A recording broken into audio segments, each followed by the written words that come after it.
Taller La Cuarta Frontera, una oportunidad de 21 días para practicar las misiones. Bienvenidos. Si Jesús es Dios, ¿por qué necesitaba orar? ¿Por qué buscó apoyo en oración? ¿Por qué fue tan insistente? Para mantener su eterna relación con la deidad. Recordemos que Jesús es Dios, que Él siempre ha existido. Por primera vez en toda la historia quizás de los mismos ángeles y de la humanidad, Dios mismo se hizo hombre y fue limitado por un cuerpo físico, por espacio, por tiempo, por debilidades. En la eternidad, el Padre y el Hijo y el Espíritu siempre han estado juntos, han permanecido juntos. Pero es aquí, en este periodo, donde Jesús viene a tener estas limitaciones. Sin embargo, su comunión nunca se rompió. Así que la oración era el vínculo a través del cual Él mantenía esa profunda comunión. Porque su humanidad anhelaba la intimidad con el Padre. Recordemos que Jesús no solamente era Dios, también era hombre. No era mitad hombre, no era mitad Dios. 100% Dios y 100% hombre. Cuando el hombre pecó y cayó de la gracia de Dios, muchas virtudes se perdieron con él, pero recordemos que Jesucristo fue engendrado sin pecado, fue engendrado por el Espíritu. Así que volvía nuevamente a esa esencia del primer hombre. Así que tanto su parte humana como divina estaban alineadas a la voluntad de Dios. ¿Por qué buscó apoyo en oración? Por el sufrimiento que implicaba su tarea, la redención. Jesús iba a sufrir el pecado de toda la humanidad, lo iba a cargar sobre sí mismo. Si hubo alguien que respaldó a Jesús en toda su tarea fue el Espíritu Santo. Pero en el momento en que Jesús muriera como pecador, siendo inocente, el Padre iba a darle la espalda porque la paga del pecado es muerte y porque la santidad de Dios no tiene nada que ver con el pecado. Jesús, siendo inocente, iba a culparse del pecado de la humanidad y por ende iba a estar solo en la cruz. Por primera vez se iba a distanciar, si lo podemos hablar de esta manera, de la divinidad e iba a sufrir la ira de Dios. Nadie, ninguna criatura de la creación podría resistir tal castigo. Entonces, ante una tarea tan difícil, es lógico que Jesús estuviese buscando respaldo en oración. Porque los discípulos eran sus amigos. Ya al final, Jesús le dijo a los discípulos, no los voy a llamar siervos, sino que los voy a llamar amigos. Porque la relación que comenzó a haber entre ellos fue bastante estrecha.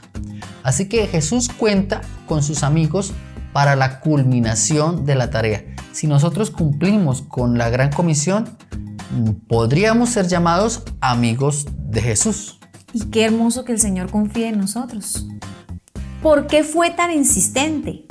Por la trascendencia de lo que estaba en juego, con su muerte en la cruz.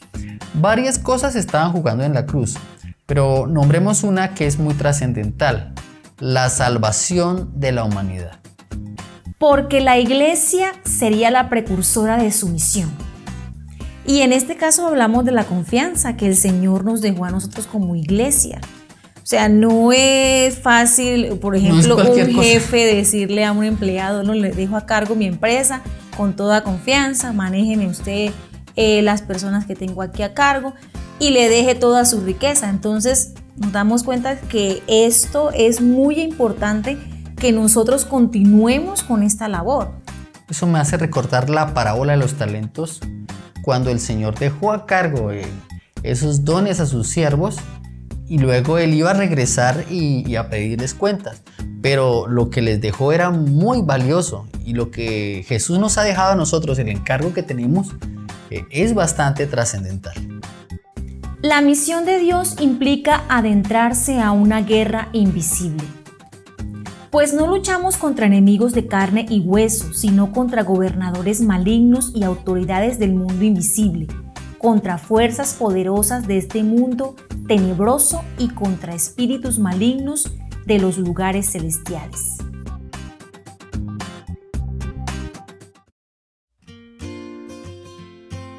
Mitos y verdades de las misiones. Cualquier región o población que no tenga una congregación de nuestra denominación, aunque existan otros grupos cristianos de sana doctrina, es un campo misionero. En el tiempo que llevo de cristiano he escuchado mucho acerca de la guerra espiritual. Cabe aclarar de que personalmente creemos en la guerra espiritual, creemos que hay una lucha espiritual constante. Pero la teología que se ha manejado sobre este tema a veces es un poco confusa y se ha basado más en experiencias particulares. Pero acabamos de ver de que esto no es una historia, esto es algo que es verídico. La guerra contra Satanás es algo constante y real. Y una de las estrategias que él ha utilizado en estos últimos tiempos es hacer creer a la humanidad que él no existe. Inclusive, si puede convencer a la iglesia de que él no es un enemigo significativo, pues nos habrá tomado bastante ventaja. Teoría del desplazamiento. Redireccionar un impulso, estado emocional hacia una persona u objeto. No sé si en la teología exista algo como la teoría del desplazamiento, así lo hemos llamado, pero queremos dejarlo solamente con la versión de teoría. Usted puede estudiar, analizar y verificar por sí mismo. Pero si hay algo que es verídico, es que Satanás ataca a Jesús. Esta lectura la podemos encontrar en Mateo 4 del 1 al 11 y esperamos que usted la haga detenidamente. Si hiciéramos todas las lecturas, de pronto nos pasaríamos del reto de los 21 días, así que ya queda como su responsabilidad. Analizando la tentación de Jesús. Jesús fue tentado en 3 fases. En la primera, pues Satanás le dice que convierta las piedras en pan, porque tenía hambre, pues llevaba mucho tiempo sin comer y la reacción natural de su cuerpo humano era que le estaba pidiendo alimento.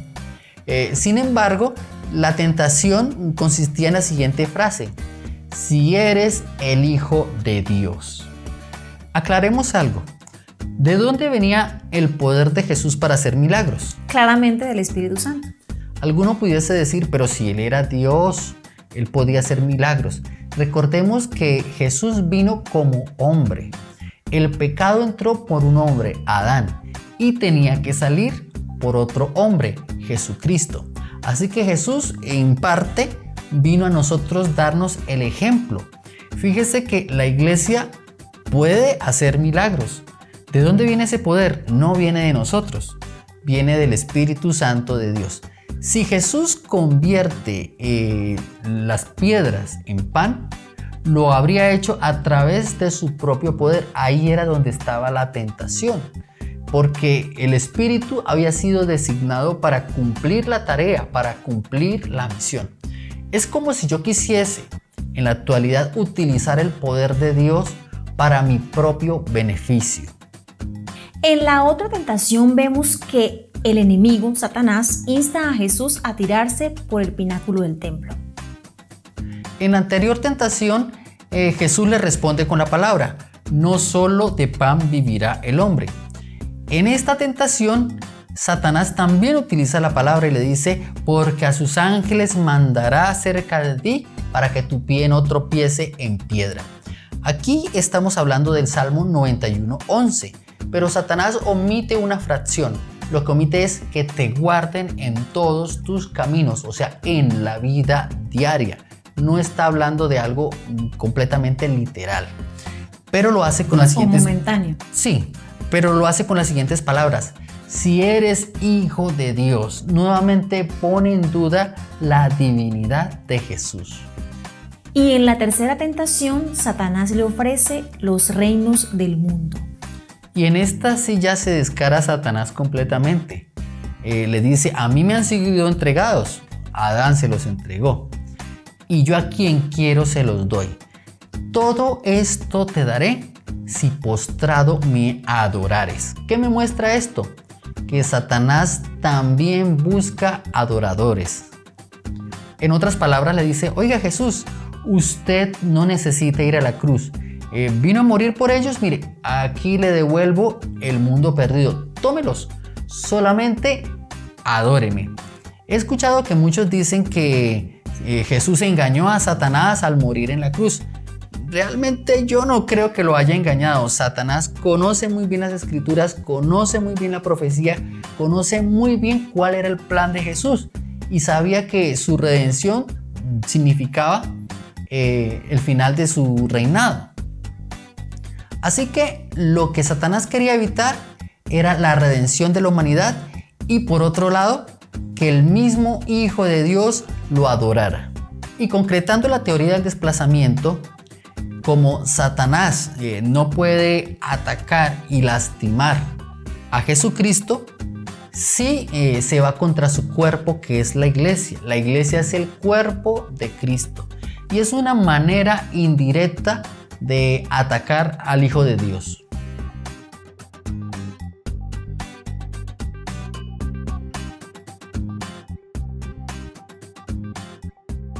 Es lo primero y muchas veces lo único que podemos hacer. Para nadie es un secreto que para emprender cualquier proyecto, la oración es primordial.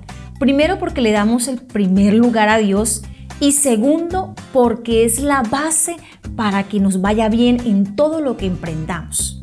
En el caso de las misiones transculturales, por lo menos en América Latina, es algo que todavía está en proceso de maduración. ¿Cómo se hacen las misiones? Ya Dios nos llamó.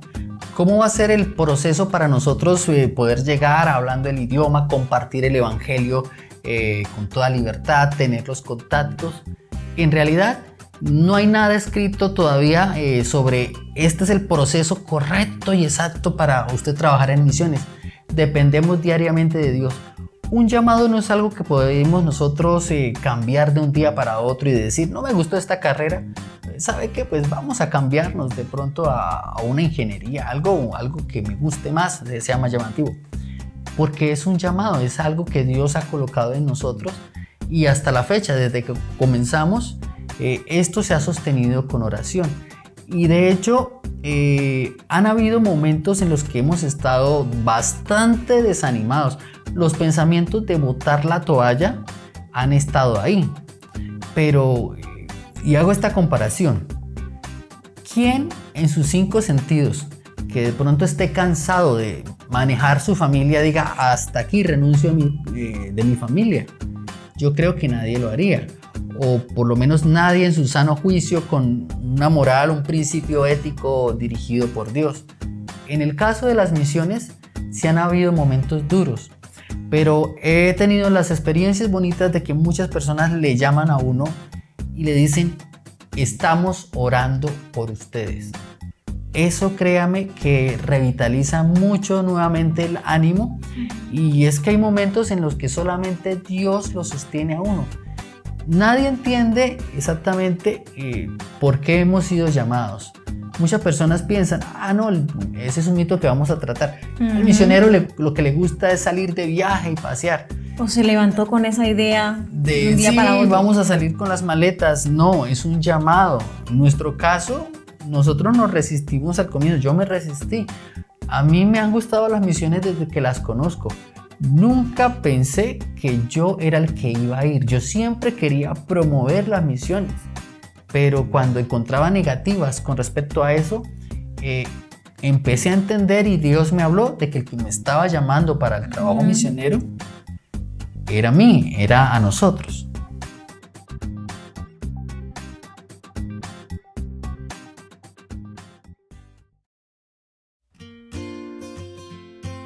Mitos y verdades de las misiones.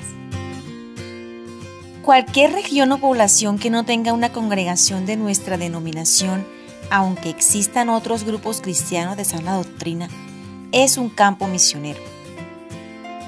Respuesta. Siempre es aplaudible y hay que respaldar sin demora el deseo de iniciar nuevas congregaciones. Sin embargo, el apóstol Pablo, inspirado por el Espíritu Santo, nos da una pauta muy importante sobre cómo hacerlo. Y de esta manera me esforcé a predicar el Evangelio, no donde Cristo ya hubiese sido nombrado, para no edificar sobre fundamento ajeno, sino como está escrito: aquellos a quienes nunca les fue anunciado acerca de Él verán, y los que nunca han oído de Él entenderán. Reto día 10. Jesús buscó apoyo en oración. Habla con uno o más amigos y confíales el plan que tienes de compartir el Evangelio. Pídeles respaldo en oración para que tus oyentes tengan un encuentro con Cristo.